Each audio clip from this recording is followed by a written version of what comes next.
Bismillahirrahmanirrahim. Assalamualaikum warahmatullahi wabarakatuh.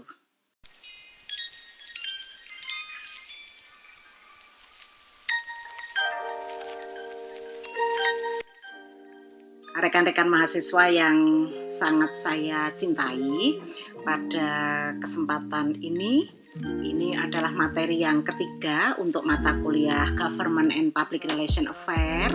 Saya ingin menjelaskan tentang good governance, ya. Jadi good governance itu bukan good government, ya. Jadi good governance itu adalah terkait dengan tata kelola pemerintahan yang baik, ya. Ya, sama sebenarnya dengan pemerintahannya itu harus baik, tapi ini tata kelolanya. Nah, dalam mendiskusikan tentang mata kuliah Government and Public Relation Affair ini, topik tentang good governance itu menjadi sangat penting sekali. Mengapa demikian? Karena dalam salah satu prinsip good governance itu bahwa ada proses partisipasi, akuntabilitas, transparansi, itu semua adalah syarat-syarat yang penting bagi sebuah tata kelola pemerintahan yang baik. Nah, dan ini bagi PR pemerintah, ya, bagi humas pemerintah harus juga dipahami tentang prinsip-prinsip ini, gitu ya. Pemerintah sudah bukan lagi harus menutup-nutupi informasi, data harus tersembunyi, gitu ya. Apalagi ada kebijakan atau undang-undang yang memayungi bahwa, ya, terkait dengan misalnya kebijakan KIP, ya, termasuk kaitannya dengan keterbukaan informasi publik, maka pemerintah juga harus terbuka. Dan salah satunya adalah kita akan mendiskusikan dalam materi terkait dengan good governance. Nah, untuk mendiskusikan terkait dengan good governance ini, pertama saya ingin kita mengawali dengan apa itu sebenarnya, kalau good governance itu kan tata kelola pemerintahan yang baik. Nah, selama ini kita lihat pemerintahan kita itu seringkali tata kelolanya belum begitu baik, ya. Salah satunya apa untuk kita lihat? Salah satu indikatornya adalah ya layanan publik, ya. Nah, layanan publik yang selama ini kita harusnya sudah mengubah bahwa birokrat itu bukan lagi yang masyarakat melayani, tetapi harusnya birokrat itu mereka sebagai pelayan masyarakat yang harus memberikan layanan terbaik kepada masyarakatnya. Nah, saat ini memang di banyak daerah meskipun banyak best practice atau pengalaman baik, pemerintah sudah melakukan tata kelola pemerintahan yang baik. Namun memang masih banyak bahwa kecenderungan birokrasi kita itu lamban, kemudian tidak profesional dan biayanya tinggi, gitu. Oleh karena itu banyak yang kemudian sudah menerapkan satu atap, gitu ya. Nah, tetapi banyak juga yang belum seperti itu. Nah, ini menunjukkan gambaran buruknya birokrasi kita. Kemudian juga organisasi birokrasi kita itu masih kadang-kadang gemuk, ya. Gemuk itu karena banyak sekali unit staff-staffnya terlalu besar, sehingga seringkali satu pekerjaan itu harusnya dikelola oleh satu orang, ini bisa dikelola 4 orang. Nah, ini kan jelas birokrasi menjadi lamban. Kemudian juga secara struktur ke atas itu seringkali juga birokrasinya terlalu panjang seperti itu. Padahal pada satu sisi juga akan menyerap anggaran yang banyak. Nah, juga sehingga lembaganya itu tumpang tindih, sehingga wewenang, otoritas, peran dan fungsi juga baik di dalam satu birokrasi sendiri maupun antar birokrasi, gitu. Seringkali juga prosedur kerjanya belum tertib, ya, masih tumpang tindih sana sini, dan juga problem profesionalisme di kalangan PNS, gitu, atau birokrat kita. Harusnya para birokrat kita itu adalah para profesional yang mereka adalah orang-orang terbaik dari kampus-kampus, yang mereka lulusan terbaik dari kampus-kampus, kan begitu, ya. Seperti kalau lihat sebenarnya kayak di negara-negara maju itu, ya, orang-orang yang memegang di situ adalah orang-orang yang memang baik, lulusan-lulusan yang baik seperti itu. Jadi akan bekerja dengan profesional meskipun itu tidak selalu menentukan, ya, tapi di belakang itu menunjukkan bahwa para birokrat itu harus profesional. Nah, hal yang juga masih menjadi tantangan dalam good governance di Indonesia adalah bahwa masih banyak praktek KKN ya, korupsi juga masih kita lihat meskipun kita punya KPK, tetapi kasus-kasus korupsi baik di tingkat nasional bahkan sampai di tingkat desa masih marak, termasuk pungli ya kan, mulai dari untuk mengurus sertifikat tanah ya, seperti itu. Bahkan dulu kalau mengurus KTP dan sebagainya, akte kelahiran seperti itu yang menjadi hak setiap warga negara, itu juga masih ada praktek-praktek KKN. Nah, kemudian juga sinkronisasi, koordinasi program itu belum terarah. Ini kan penting ya, baik lintas departemen, lintas dinas maupun ke bawahnya. Nah, ini adalah juga problem. Problem yang lain adalah masalah disiplin. Wah, kita itu masa terkenal sebagai jam karet ya. Disiplin itu menjadi salah satu unsur yang penting sebenarnya ya. Kemudian etos kerja para aparatur negara juga harus masih terus didorong untuk menghasilkan kinerja-kinerja terbaik dalam rangka layanan publik yang baik. Nah, kemudian juga menunjukkan bahwa belum berorientasi pada layanan publik. Itu yang sebenarnya catatan-catatan dari bahwa tata kelola pemerintahan kita masih banyak yang harus diperbaiki. Seperti itu. Nah, oleh karena itu dalam era reformasi yang sudah hampir berapa puluh tahun ini ya, 98 sampai sekarang 2021, itu seharusnya sudah tata kelola pemerintahan sudah bagus, karena sejak reformasi birokrasi itu harusnya sudah dilakukan. Ini kemudian harus menerapkan prinsip-prinsip good governance. Apa itu good governance? Yaitu paradigma tata kelola pemerintahan harusnya telah bergeser dari government dengan MENT ke arah governance yang menekankan pada kolaborasi dalam kesetaraan dan keseimbangan antara pemerintah, sektor swasta, dan masyarakat madani atau masyarakat sipil. Jadi 3 pilar ini harus setara dan kemudian saling bisa memberikan masukan yang konstruktif atau kritik yang konstruktif, yang berperan untuk memberikan layanan yang baik. Masyarakat sebagai pengontrol dari pemerintah juga, private juga tidak tergoda untuk memberikan suap atau sogok kepada pemerintah gitu. Nah, yang kemudian bicara tentang good governance, pelayanan publik atau public service itu menjadi tolak ukur keberhasilan pelaksanaan tugas dan pengukuran terhadap kinerja pemerintah melalui birokrasi. Jadi layanan publik itu apakah baik atau tidak, apakah memuaskan atau tidak, apakah efisien atau tidak, apakah cepat atau tidak, apakah less cost atau tidak, ini menjadi ukuran. Jadi tata kelola pemerintahan yang baik atau good governance. Nah, kita bisa melihat meskipun undang-undang ini sudah cukup lama ya terkait dengan pelayanan publik ini berdasarkan Undang-Undang Nomor 25 Tahun 2009. Nah, bahwa pelayanan publik itu untuk membangun kepercayaan masyarakat atas pelayanan publik yang dilakukan penyelenggara pelayanan publik, dalam hal ini adalah pemerintah, merupakan kegiatan yang harus ya dilakukan seiring dengan harapan dan tuntutan seluruh warga negara dan penduduk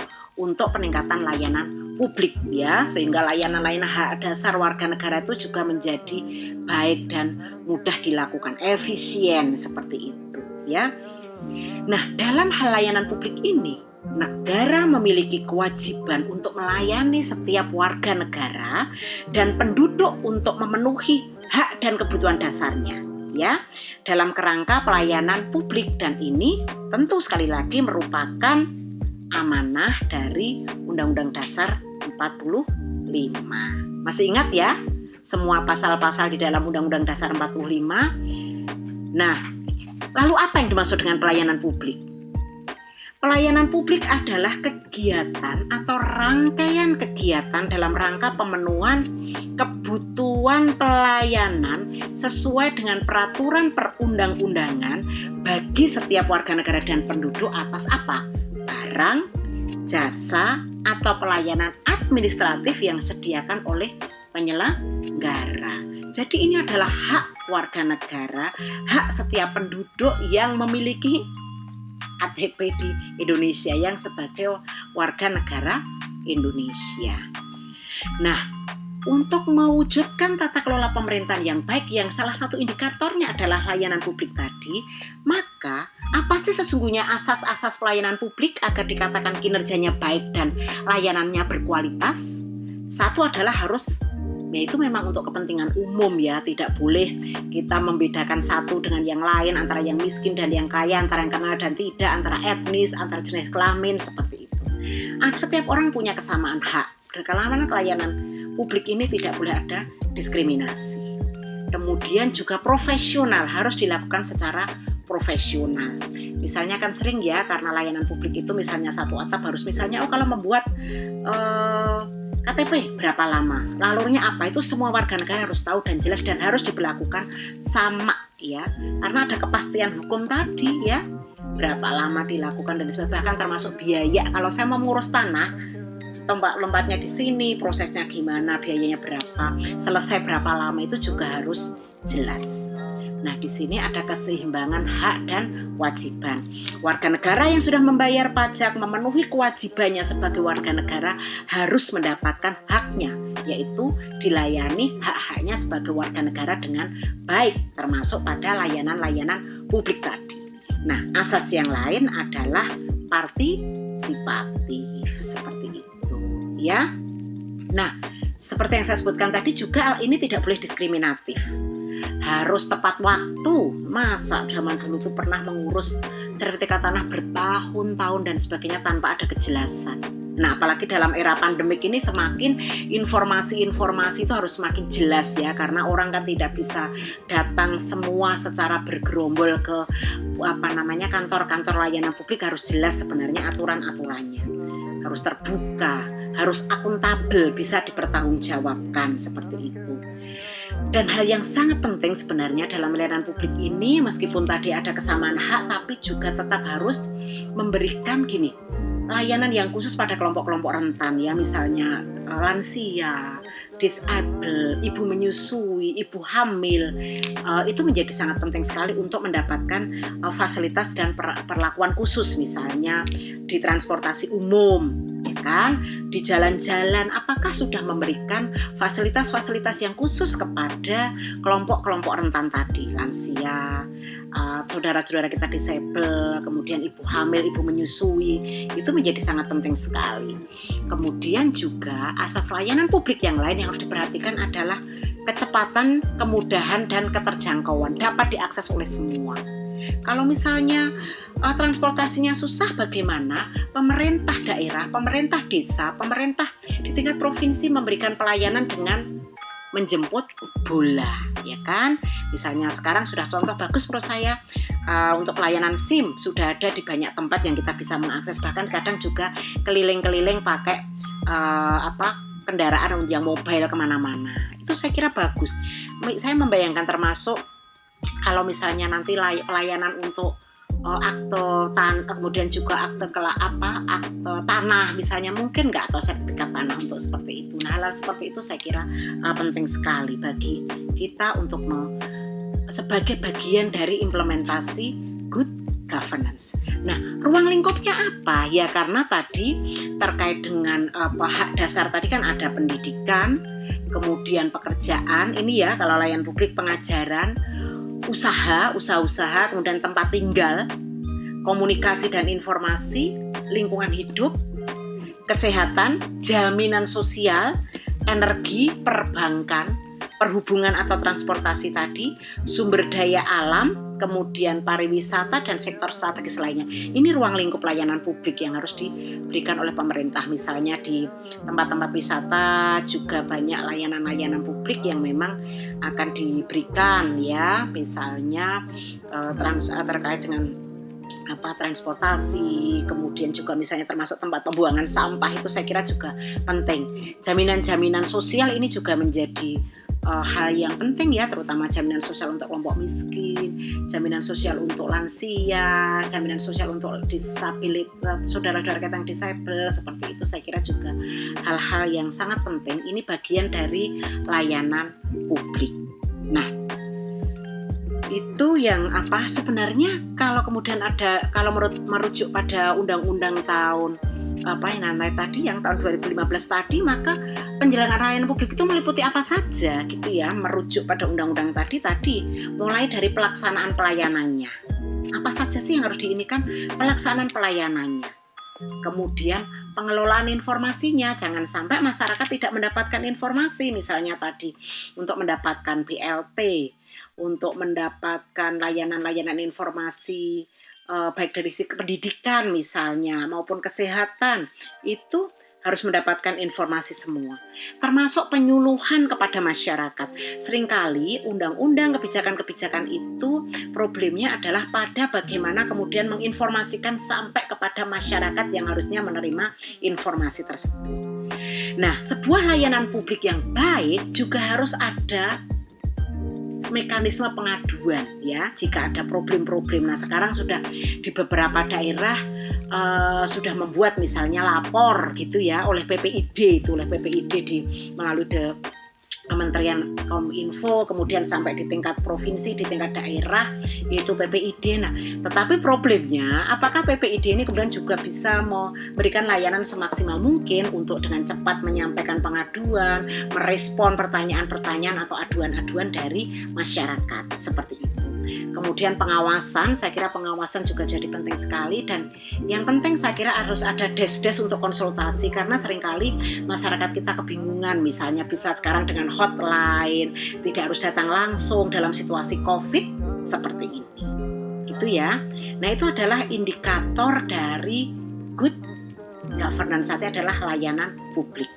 Lalu, apa sih karakter-karakter utama good governance? Kalau kita merujuk pada konsepnya UNDP, United Nations Development Program, PBB, itu dia menyebutkan ada 8 yang perlu kita lihat, ada 8 karakter utama good governance. Yang pertama adalah participatory atau partisipasi. Ya, sekarang sudah harus mendorong partisipasi masyarakat untuk mewujudkan good governance. Masyarakat bisa memberikan masukan dan kritikan, masyarakat bisa memberikan usulan atas layanan-layanan publik yang diberikan di masyarakat, seperti itu.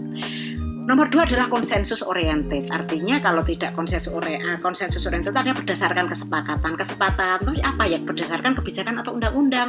Kalau undang-undang itu kebijakan kan dibuat pemerintah, tentu lewat DPR, ataupun kalau misalnya pemerintah membuat peraturan pemerintah itu sudah dibahas melalui konsultasi publik, termasuk yang di tingkat desa, termasuk yang di tingkat kabupaten. Seperti itu saya kira penting untuk bicara terkait dengan good governance ini.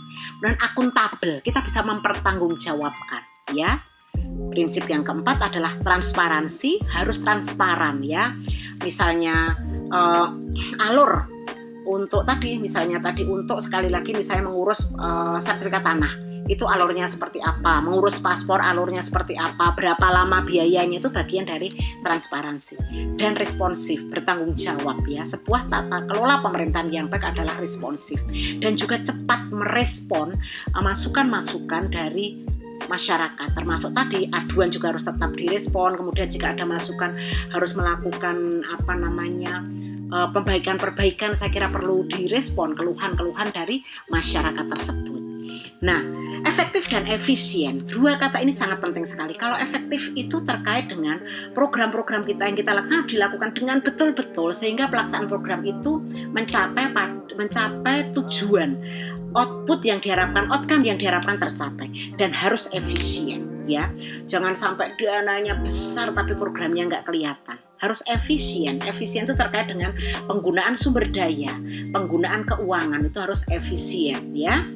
Kemudian inklusif. Inklusif itu harus menjangkau semua kelompok masyarakat, tidak boleh membedakan ras, suku, agama, dan ras, termasuk jenis kelamin, termasuk status sosial ekonomi. Nah, ini seringkali yang terjadi kan, status sosial ekonomi ini dalam layanan-layanan publik, orang yang punya status sosial ekonomi tinggi yang bisa membayar itu seringkali mendapatkan privilege. Nah, dalam sebuah negara yang menerapkan prinsip-prinsip good governance itu sebaiknya memang inklusif ya, termasuk memikirkan kelompok-kelompok rentan. Nah, yang terakhir adalah follow the rule of law. Jangan lupa bahwa pelayanan-pelayanan publik good governance itu juga harus mengikuti kebijakan-kebijakan dan aturan-aturan yang sudah diterapkan oleh pemerintah. Mengapa good governance itu penting?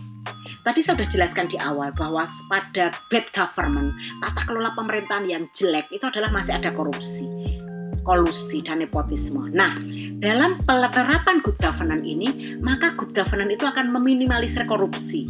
Uang yang dikorupsi itu bisa digunakan untuk melayani masyarakat. Kemudian yang kedua, karena sifatnya, karakteristiknya adalah inklusif, maka kelompok-kelompok minoritas, kelompok-kelompok rentan itu juga akan didengar dan diperhitungkan. Dan yang terakhir adalah ini juga bertanggung jawab atas kebutuhan masa depan. Tidak semua dihabiskan saat ini. Kalau uang itu dikorupsi, kasihan nanti rakyat kita, anak-anak masa depan kita itu kasihan sekali gitu ya. Kalau kita meninggalkan pemerintahan yang buruk, yang korup, kemudian layanan publiknya jelek, itu generasi-generasi ke depan itu akan sangat menerima warisan yang sangat buruk sekali. Gitu ya. Nah, oleh karena itu, tata kelola pemerintahan yang baik itu harus bervisi pada masa depan seperti itu.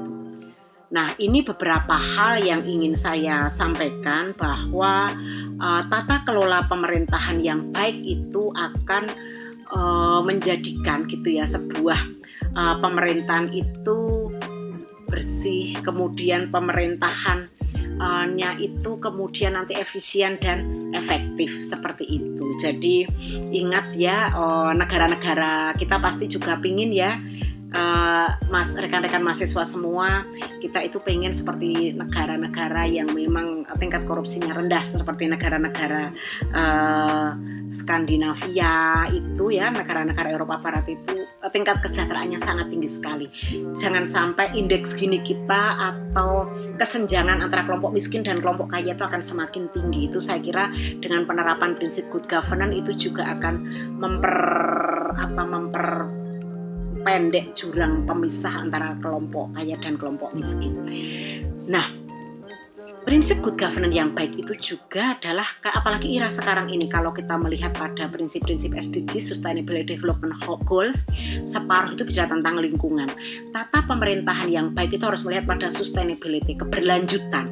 Oleh karena itu, penghargaan terhadap lingkungan, terhadap perubahan-perubahan climate change itu juga harus menjadi perhatian pemerintah.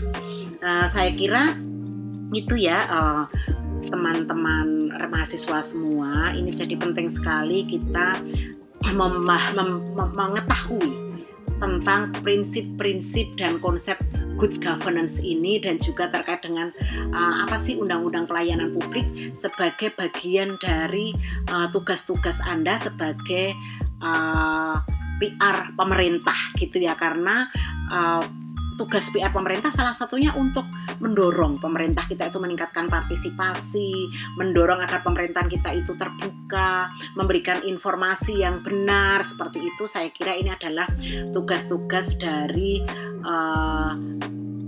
humas pemerintah dan juga PR pemerintah, public relation government, yang otomatis teman-teman mahasiswa yang berada di konsentrasi PR itu harus di mata kuliah GPA ini harus paham tentang konsep good governance dan layanan publik. Nah, oke. Jadi kita sudah belajar tentang apa itu bad governance, apa itu good governance, prinsip-prinsipnya apa, pentingnya good governance itu apa, kemudian layanan publik itu apa, layanan publik yang baik itu seperti apa, dan hubungan antara layanan publik dengan good governance. Semoga akan perjelas Anda gitu ya, dan semakin meyakini gitu ya bahwa pemerintahan yang baik itu harus disupport oleh humas yang baik juga, punya kredibilitas, punya reputasi, punya tanggung jawab terhadap masyarakatnya.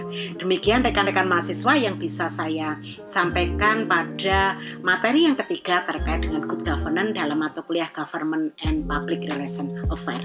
Terima kasih. Assalamualaikum warahmatullahi wabarakatuh.